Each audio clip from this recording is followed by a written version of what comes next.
everyone, welcome to NCERT Easy Explanation. In this video, we will discuss about the search for genetic material. Genetic material जिसको हम लोग बहुत commonly DNA के नाम से जानते हैं. Of course RNA भी जेनेटिक मटेरियल है in some organism. For example कुछ वायरसेस ऐसे हैं जिसके अंदर जेनेटिक मटेरियल के तौर पर RNA काम करता है और in most of the organism DNA genetic material है. लेकिन इम्पॉर्टेंट क्वेश्चन ये है कि जेनेटिक मटेरियल के बारे में हम लोगों ने कैसे जाना, सर्च किस तरह से शुरू हुई, उसके बारे में एनसीईआरटी ने कुछ इम्पॉर्टेंट पैराग्राफ में कुछ इम्पॉर्टेंट लाइंस मेंशन किया गया है. उसके बारे में हम लोग यहाँ पे देखेंगे.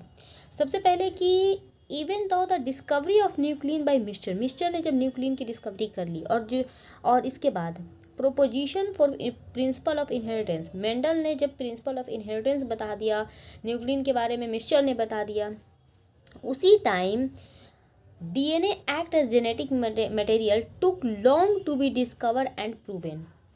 मेंडल ने बोल दिया प्रिंसिपल ऑफ इनहेरिटेंस के बारे में, मिस्टर ने बता दिया कि न्यूक्लियन होता है, न्यूक्लियस के अंदर होता है, ये बता दिया. लेकिन DNA जेनेटिक मटेरियल है, इस बात को पता करने में और इस बात को साबित करने में बहुत वक्त लगा. फाइनली 1926 में question to determine the mechanism for genetic material genetic inheritance had reach the molecular level. 1926 के आसपास जेनेटिक मटेरियल की खोज का जो सिलसिला है वो मॉलिक्यूलर लेवल पे चला गया. देखो बच्चों, इस चैनल पे इस तरह की जो वीडियोस आपको मिलती हैं उसमें एनसीईआरटी को सिंपल लैंग्वेज में एक्सप्लेन किया जाता है, इसलिए वीडियोस थोड़ी सी लंबी रहती हैं और एनसीईआरटी के हर एक लाइन के हर एक पॉइंट को अच्छे से समझाने की मैं कोशिश करती हूँ. आई होप आप लोग को पसंद आ रहा होगा. इसके बाद है कि प्रीवियस डिस्कवरी बाय मेंडल ने, शर्टन ने और हॉन्ट मॉर्गन ने जो प्रीवियस डिस्कस और दूसरे और भी साइंटिस्ट थे. यानी कि ऐसा नहीं है कि जेनेटिक मटेरियल अपने आप आसमान से उतर गया, ऐसा नहीं था. बहुत सारे लोगों ने इसके ऊपर वर्क किया था. इससे पहले वाली जो चैप्टर है principle of inheritance of and variation, उसमें मेंडल ने किस तरह से मटर का पौधा लिया, फिर उसके डिफरेंट स्ट्रैंड को उसने किस तरह से क्रॉस करवाया और किस तरह से सारी चीज़ें उसको समझ में आई और धीरे धीरे करके किस तरह से प्रोसेस आगे बढ़ा, तो वो ऑलरेडी होना स्टार्ट हो गया था. लेकिन DNA को जेनेटिक मटेरियल है ये बात प्रूफ होने में वक्त लगा. ठीक है, इसके बाद में ये बात भी पता करने में वक्त लगा कि जो देखो ये सारे लोग थे, मेंडल ने काम किया था मटर के, शॉर्टन, मॉर्गन, ये सारे लोग थे, या फिर बहुत सारे ऐसे साइंटिस्ट थे जिन्होंने क्रोमोसोम की जो होता है वो न्यूक्लियस के अंदर होता है, इन सारी चीज़ों के बारे में बताया. लेकिन क्वेश्चन अभी भी वहीं का वही है कि जेनेटिक मटेरियल किस तरह से सामने आया, आंसर अभी भी हमारे पास नहीं है. तो चलो अब आगे देखते हैं कि क्या हमें आंसर मिल पाता है. तो यहाँ पे बच्चों की सबसे पहले हम बात करेंगे ट्रांसफॉर्मिंग प्रिंसिपल. ट्रांसफॉर्मिंग प्रिंसिपल क्या है उसको समझते हैं. तो 1926 में देखो, सीक्वेंस जब तक तुम नहीं समझोगे, क्योंकि जो क्वेश्चंस आते हैं वो सीक्वेंस वाइज आते हैं, जब तक तुम क्वेश्चन नहीं समझोगे तब तक, और क्वेश्चन समझने के लिए तुम एनसीईआरटी का पैरा तुम्हें समझना ज़रूरी है. तो उसके लिए तुमको हर एक पॉइंट को एक सिस्टमेटिक वे में लेकर के चलना पड़ेगा. जैसे 1926, इसको समझने की कोशिश करो, इसमें तुमको अच्छे से सब कुछ याद हो जाएगा. देखो 1926 की बात है जब जेनेटिक मटेरियल जो है वो DNA है, इस बात को प्रूफ करना शुरू हुआ. लेकिन 1928 में ग्रिफ्ट नाम का एक साइंटिस्ट था, उसने एक्सपेरिमेंट किया था स्ट्रेप्टोकोकस निमोनियाई. तो क्वेश्चन है कि स्ट्रेप्टोकोकस निमोनियाई के ऊपर किस साइंटिस्ट ने एक्सपेरिमेंट किया था, तो ग्रिफ्ट ने. कब किया था? 1928 में. ये एक बैक्टीरिया है जो कि निमोनिया काउज करता है. Whiteness and miraculous transformation in the bacteria, जब उसने एक्सपेरिमेंट किया तो उसको कुछ ट्रांसफॉर्मेशन देखने को मिले. During the course of this, उसके जो एक्सपेरिमेंट है उसके एक्सपेरिमेंट के कोर्स में जो लिविंग बैक्टीरिया ऑर्गेनिज्म यानी कि जो बैक्टीरिया था उसने अपना फिजिकल फॉर्म उसने बदला. किस तरह से बदला देखते हैं. व्हेन स्ट्रेप्टोकोकस जब स्ट्रेप्टोकोकस निमोनियाई यानी कि जिसको हम लोग न्यूमोकोकस के नाम से भी जानते हैं, don't be confuse, pneumococcus is also known as streptococcus pneumoniae. ठीक है, इस बैक्टीरिया को उसने ग्रो करवाया था एक कल्चर प्लेट में और सम प्रोड्यूस स्मूथ स्लाइनी कॉलोनी, जिसको उसने इस नाम दिया, वाइल जो कुछ थे उसने रफ कॉलोनी बनाया. उसने क्या किया, देखो चीज़ों को समझो। 1926 में ग्रिफ्ट ने एक्सपेरिमेंट किया स्ट्रेप्टोकोकस निमोनियाई के ऊपर। इस निमोनिया को उसने 2 कल्चर मीडियम में ग्रो करवाया। स्ट्रेप्टोकोकस निमोनिया को 2 कल्चर मीडियम में ग्रो करवाया। एक कॉलोनी ने क्या किया कि स्मूथ शाइनी कॉलोनी बनाया, ठीक है, और दूसरे ने रफ बनाया। 2 तरह की कॉलोनी तैयार होगी। ऐसा क्यों हुआ? This is because S strain bacteria have a mucus यानी कि पॉलीसेक्राइड कोट, यानी कि जो एस स्टैंडर्ड के जो बैक्टीरियाज थे, जब तुम हायर क्लास में जाओगे, जब एमबीबीएस के सेकंड ईयर में जब तुम जाओगे और जब तुम पैथोलॉजी पढ़ोगे तो उसमें तुमको स्ट्रैंड के बारे में बताया जाएगा, बैक्टीरिया के किस तरह से स्ट्रैंड होते हैं, ठीक है। तो यहाँ पे है कि इस स्टैंडर्ड का जो बैक्टीरिया था उसके ऊपर जो कोटिंग होती है, बैक्टीरिया के ऊपर कोटिंग पाया जाता है, तुमने 11th क्लास में पढ़ा हुआ है, ठीक है।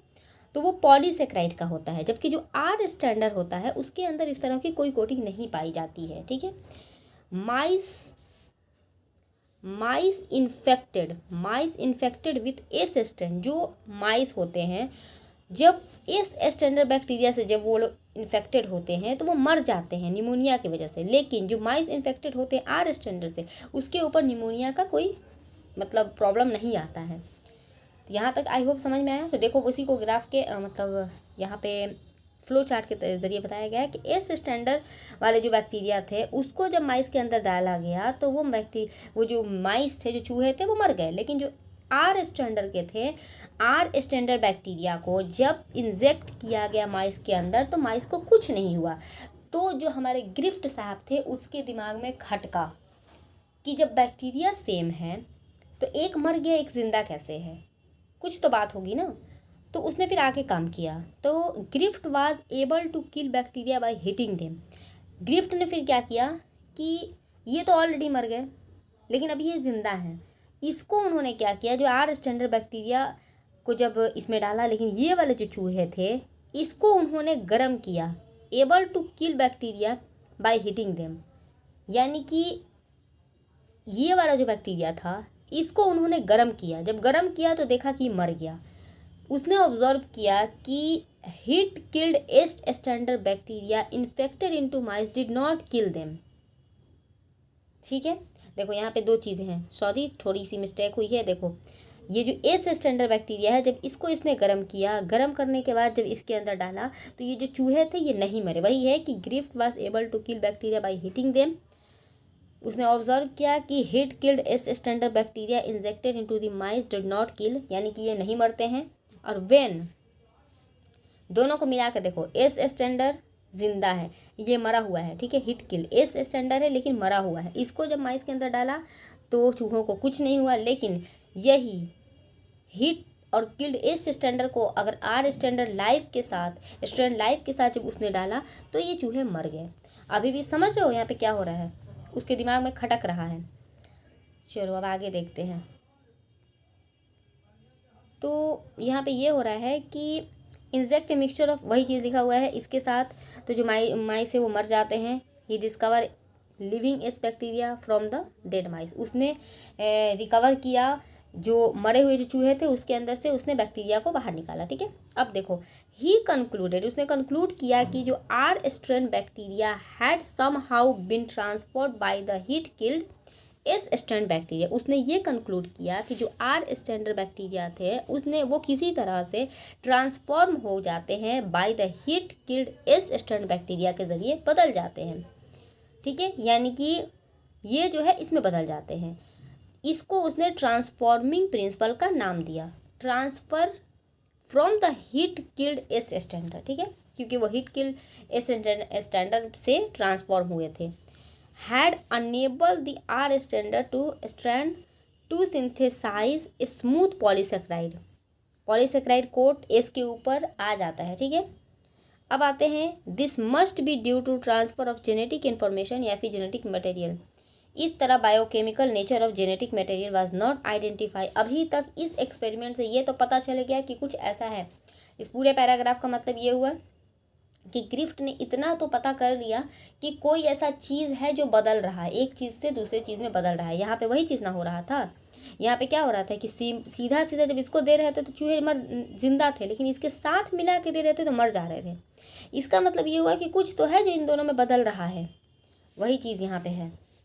अब देखो दूसरा है कि biochemical characterization of transforming principle. अब इसी चीज़ को बायोकेमिकली किस तरह से दूसरे लोगों ने प्रूफ किया, आगे चल के देखते हैं। ठीक है, ये देखो, इसमें है कि एक साइंटिस्ट थे जिसका नाम था एवेरी, एक मैकलियोड और तीसरे थे मैकार्टी। ये तीनों साइंटिस्ट मिल करके, देखो वो 1928 की बात थी, अब ये 1933 से 44 यानी कि 1933 से 1944 के बीच की ये बात है कि genetic material was thought to be a protein. इस दौर में ये सोचा जाने लगा कि जो जेनेटिक मटेरियल है कहीं ना कहीं वो प्रोटीन है, यानी कि जिसको आज हम लोग डीएनए के नाम से जानते हैं, उस टाइम के लोग ये समझते थे कि जेनेटिक मटेरियल प्रोटीन है। They worked to determine the chemical nature of transforming principle in Griffith experiment. उन लोगों ने, यानी कि ये तीनों वैज्ञानिक जो थे, एवेरी, मैकलियोड और मैकार्टी, ये तीनों मिल करके इस बात का पता लगाने लगे कि जो ग्रिफ्ट ने ट्रांसफॉर्मिंग प्रिंसिपल पे काम किया था उसको और आगे उन लोगों ने रिसर्च के तौर पे काम उसके ऊपर किया। ठीक है, अब क्या होता है, दे प्यूरिफाइड बायोकेमिकल्स, उन्होंने जो भी, जैसे कि जो भी चूहे मर गए थे ना, उन सबका जो भी बायोकेमिकल्स था उन सबको उसने कलेक्ट किया। From the heat killed a cell to see which one could transfer live R cell into a cell. उन्होंने क्या किया कि जो मरे हुए हीट किल्ड ए सेल्स थे उसको इन्होंने कलेक्ट किया। कलेक्ट करने के बाद इन्होंने ये देखा कि ऐसी कौन सी चीज़ है, क्या वो प्रोटीन है, डीएनए है या आरएनए है, ऐसी कौन सी चीज़ है जो जिंदा एस सेल से एस सेल बदल देता है, जिंदा जो आर सेल है वो बदलता है एस सेल में। ऐसा क्या है कि आर जो है वो इसमें बदल जाता है। दे डिस्कवर डैट, उन्होंने पाया कि डीएनए एलोंग, सिर्फ अकेला डीएनए है, फ्रॉम इस bacteria caused R bacteria to become transfer. उन्होंने ये पाया कि जो डीएनए है वो इस बैक्टीरिया को एक्स बैक्टीरिया जो है आर जो है इसमें बदलने का काम यही कर रहा है। ठीक है, उन्होंने डीएनए के बारे में बताया। दे ऑल्सो डिस्कवर, उन्होंने ये भी बताया कि जो प्रोटीन डाइजेस्टिव एंजाइम प्रोटीएज, उन्होंने प्रोटीएज के बारे में भी बताया, और आरएनए डाइजेस्टिव एंजाइम आरएनएज के बारे में भी इन्हीं तीनों ने बताया था। और डिड नॉट अफेक्ट ट्रांसफॉर्मेशन, उन्होंने ये भी बताया कि दे ऑल्सो डिस्कवर ये और ये, लेकिन उन्होंने ये भी कहा कि प्रोटीएज और आरएनएज दोनों में से कोई नहीं है जो ट्रांसफॉर्मेशन को अफेक्ट करेगा। So transforming substance was not a protein और आरएनए, इसलिए उन्होंने ये बताया कि जो ट्रांसफ़र हो रहा है, जो एक फॉर्म से दूसरे फॉर्म में जो मटेरियल बदल रहा है वो ना तो प्रोटीन है और ना ही आरएनए है। डाइजेशन विथ डीएनए से जो डाइजेशन होता है डिड इनहिबिट ट्रांसफॉर्मेशन, डीएनए मतलब डीएनए जो है वो इनहिबिट करता है ट्रांसफॉर्मेशन को। ठीक है, suggesting that DNA cause the transformation, उन्होंने ये सजेस्ट किया, प्रूफ नहीं किया अभी पूरी तरह से, उन्होंने सजेस्ट किया कि जो डीएनए है वो कहीं ना कहीं ट्रांसफॉर्मेशन में हेल्प कर रहा है। दे concluded that DNA is hereditary material, उन्होंने ये बात बताया कि डीएनए जो है वो हेरिडेटरी मटेरियल है, यानी कि but not all biologist were convinced, उन्होंने ये बता तो दिया कि डीएनए जेनेटिक मटेरियल है, लेकिन सारे लोग उस वक्त के जो भी लोग थे सब के सब इस बात से सेटिस्फाइड नहीं हुए, सबका अपना अपना व्यू था। अब बात करते हैं जेनेटिक मटेरियल इज डीएनए, जो जेनेटिक मटेरियल है वो डीएनए है। The unequivocal proof that DNA is genetic material came from the experiment of Hershey and Chase। Hershey और चेस नाम के दो साइंटिस्ट थे, उन्होंने 1952 में डीएनए जो है वो जेनेटिक मटेरियल है इस बात को पूरी तरह से साबित कर दिया। उन्होंने किस पे ऊपर, उन्होंने काम किया था बैक्टीरियोफेज के ऊपर। बता दो बच्चों कि बैक्टीरियोफेज ऐसा वायरस होता है जो बैक्टीरिया के लिए होता है। ठीक है, बैक्टीरिया के ऊपर अटैच रहता है। तो they worked with virus that infect bacteria, उन्होंने ऐसे बैक्टीरिया के ऊपर काम किया, ऐसे वायरस के ऊपर काम किया। दे वर्क विथ वायरस जो बैक्टीरिया को इन्फेक्ट करता है। ठीक है, अब आते हैं बैक्टीरियोफेज पे। The bacteriophage attach to the bacteria, bacteriophage जो होता है ये एक वायरस है, वो बैक्टीरिया के साथ अटैच हो जाता है और उसके जेनेटिक मटेरियल को then enter the bacterial cell, और जो इसका जो वायरस का जो मतलब जेनेटिक मटेरियल है वो बैक्टीरिया के सेल के अंदर आ जाता है। The bacterial cell treat the viral genetic material as if it was not its own and subsequently manufacture more virus particle. जो बैक्टीरिया सेल है, बैक्टीरिया सेल के अंदर जो जेनेटिक मटेरियल है वो तो वायरस का आ गया है, और ये जो अब वायरस का जेनेटिक मटेरियल वो फिर अब रिप्लिकेशन करना स्टार्ट करता है, more than one genetic material बन जाते हैं। और हार्शे और चेस ने वर्क किया था to discover whether it was a protein DNA from protein or DNA from the virus that entered the bacteria। उन्होंने इस बात को डिस्कवर किया और बताया इसके बारे में। अब बात करते हैं दे ग्रू सम, उन्होंने कुछ वायरसेस को कल्चर मीडियम में ग्रो करवाया था date contain radioactive phosphorus. Hershey और चेस ने क्या किया कि कुछ वायरसेस हैं, कुछ वायरसेस को उन्होंने ग्रो करवाया था। कहाँ पे? एक कल्चर मीडियम में, जिसके अंदर रेडियो एक्टिव फास्फोरस प्रेजेंट था, and some other on medium that contain radioactive. यानी कि उन लोगों ने क्या किया कि इस बैक्टीरिया को, इस वायरस को, यानी कि बैक्टीरिया फेज को ग्रो करवाया दो कल्चर मीडियम में, एक में फास्फोरस था और एक में सल्फर था। Virus grown in the presence of radio active, जो वायरस रेडियो एक्टिव फास्फोरस के प्रेजेंस में ग्रो किए कंटेन रेडियो एक्टिव डीएनए, उनके अंदर जो डीएनए था वो रेडियो एक्टिव था, लेकिन did not radioactive protein because DNA contain phosphorus and protein does not. Similarly, virus grown in the radioactive sulfur containing radioactive protein but not radioactive DNA because the DNA does not have sulfur। कहने का मतलब ये है, इस पूरे para का मतलब ये हुआ कि दो कल्चर मीडियम है, दोनों में सेम वायरस को ग्रो कराया गया, एक में रेडियो एक्टिव फास्फोरस को डाला गया, एक में रेडियो एक्टिव सल्फर को डाला गया। देखा ये गया कि जिसमें रेडियो एक्टिव फास्फोरस डाला गया है उसके डीएनए में रेडियो एक्टिव मतलब डीएनए पाया गया, लेकिन जिसको सल्फर वाले में रेडियो एक्टिव सल्फर डीएनए नहीं पाया गया, क्योंकि प्रोटीन के अंदर डीएनए के अंदर फास्फोरस होता है, सल्फर नहीं होता है, इसलिए जो डीएनए का जो सल्फर था, फास्फोरस था, वो रेडियो एक्टिव फास्फोरस से एक्सचेंज यानी कि ट्रांसफॉर्म हो गया, और प्रोटीन के अंदर चूंकि फास्फोरस नहीं होता है इसलिए वैसा कोई काम नहीं हुआ। ठीक है, वो बात यहाँ पे साबित हो रही है। Radio active phages were allowed to attach E coli, इन लोगों ने ई कोलाई बैक्टीरिया के ऊपर भी मतलब कुछ काम वाम किया आगे चल के, मतलब ई कोलाई बैक्टीरिया के ऊपर भी काम हुआ। As the infection produce the viral code are remove from the bacteria, जो वायरल कोड था बैक्टीरिया से निकल गया। ओके, ये नॉट, इट इज़ नॉट। अब बात करते हैं bacteria which was infected with virus, bacteria जो कि वायरस से इन्फेक्ट होता है, that had radio active DNA, जिसके पास रेडियो एक्टिव डीएनए है, where radio active indicating DNA was material that pass from the virus to bacteria. DNA ही वो मटेरियल है जो वायरस से बैक्टीरिया के अंदर जाता है। Bacteria that were infected with virus had radio, उसके अंदर रेडियो एक्टिव प्रोटीन नहीं है। इस तरह से DNA is there for genetic material, और ये यहाँ पे प्रूफ हो गया। ठीक है, अब कुछ इंपॉर्टेंट फीचर्स है कि properties of genetic material, DNA versus RNA की कुछ खास बातें हैं। From the foregoing discussion, it is clear that debate between protein versus DNA as genetic material was unequivocally resolved from Hershey-Chase experiment। अब यहाँ पे ये बात क्लियर हो गई थी कि प्रोटीन और डीएनए में कौन जेनेटिक मटेरियल है। हर्शे और चेस के एक्सपेरिमेंट से ये बात साबित हो गई कि डीएनए जेनेटिक मटेरियल है, और ये जो डिबेट चल रहा था अब ये क्लियर हो चुका है।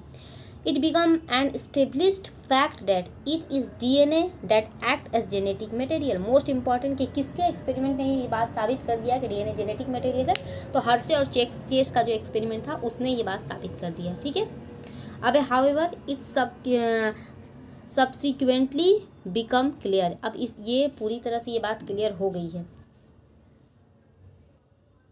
कि इन सम वायरसेस, कुछ वायरसेस में जो आरएनए है वो भी जेनेटिक मटेरियल की तरह काम करता है, जैसे कि टोबैको मोज़ाइक वायरस हुआ या फिर क्यूबी बैक्टीरिया फेज हुआ। इन सब में यानी कि कुछ वायरसेस में आरएनए जेनेटिक मटेरियल के तौर पे काम अभी भी करता है, लेकिन डीएनए जेनेटिक मटेरियल है, ये बात प्रूफ हो गया। ठीक है, answer to some of the question such as why DNA is the predominant genetic material. अभी भी ये क्वेश्चन है कि डीएनए ही क्यों जेनेटिक मटेरियल है, whereas RNA perform dynamic function, जबकि आरएनए जो है वो डायनेमिक फंक्शन परफॉर्म करता है, उसके बावजूद डीएनए क्यों है। जैसे एक बंदा है जिसके अंदर दोनों क्वालिटी है, मतलब वो क्लास को भी मॉनिटर कर सकता है, पढ़ाई भी कर सकता है, और एक है जो कि सिर्फ क्लास को ही मॉनिटर कर सकता है।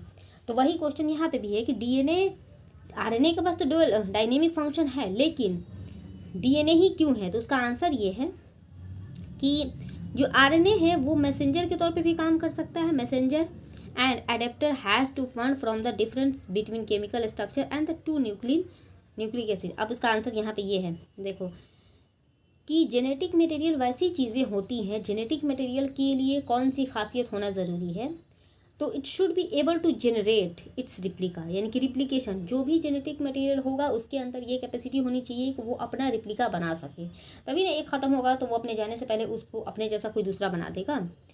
सेम वैसे ही it should be stable chemically, वो केमिकली स्टेबल होना चाहिए, स्ट्रक्चरली भी स्टेबल होना चाहिए। ऐसा नहीं है कि थोड़ा सा वक्त पड़ा और वो ख़राब हो गया, वैसा नहीं होना चाहिए। It should provide scope for slow change, यानी कि म्यूटेशन होने का इसमें स्कोप होना चाहिए, डैट जो कि इवोल्यूशन के जरिए ज़रूरी है, यानी कि इवोल्यूशन तभी होगा जब म्यूटेशन होगा। थोड़ी थोड़ी चेंज से ही तुम बड़ा चेंज ला सकते हो, लेकिन तुम सडन अगर बड़ा चेंज लाओगे तो वो उसको एनवायरनमेंट कभी एक्सेप्ट नहीं करेगा। इसलिए जो स्लो चेंज होता है जिसको हम लोग म्यूटेशन बोलते हैं, वो म्यूटेशन से इवोल्यूशन होगा, और ये होने के लिए जो जेनेटिक मटेरियल है उसके अंदर ये खासियत होना ज़रूरी है। और lastly it should be express itself in the form of Mendelian character, Mendelian character के रूप में खुद से एक्सप्रेस होने का भी उसके अंदर कैपेसिटी होना चाहिए।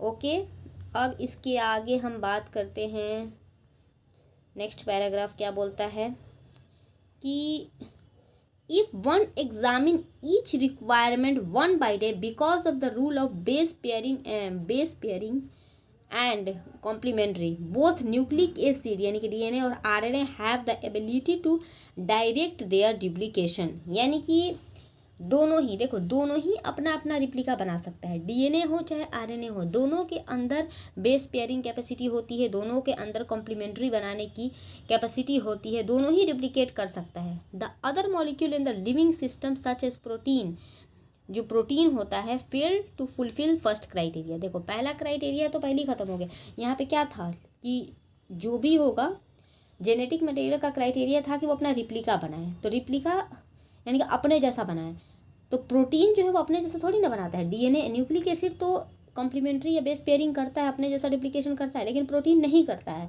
तो तीन चीज़ हमारे पास थी, प्रोटीन, डीएनए और आरएनए।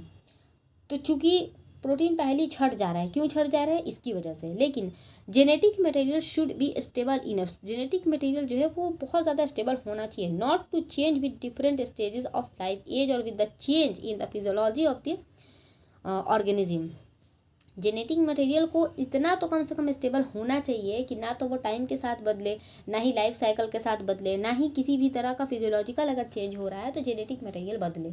इसका मतलब ये ऐसे समझो कि मान लो तुम्हारे अंदर जो डीएनए है, बचपन में जो डीएनए था, अगर वही अभी नहीं रहता तो क्या तुम अभी भी वही रहते जो पहले थे। मान लो डीएनए के ऊपर तुम्हारा कोई ऐसा जीन था जो बचपन में था जिसकी वजह से तुम्हारे अंदर नाक था, नाक के लिए जो जीन पहले था, मान लो वो जीन किसी तरह से बड़े होने पे गायब हो जाए तो तुम्हारे पास नाक नहीं रहेगा, तो क्या तुम पहचान पाओगे खुद को। तो इसीलिए तुम्हारे डीएनए को स्टेबल होना चाहिए, यानी कि जेनेटिक मटेरियल तुम्हारा स्टेबल होना चाहिए। तो वही है कि इतना कम से कम स्टेबल होना चाहिए कि वो टाइम टू टाइम बदले नहीं।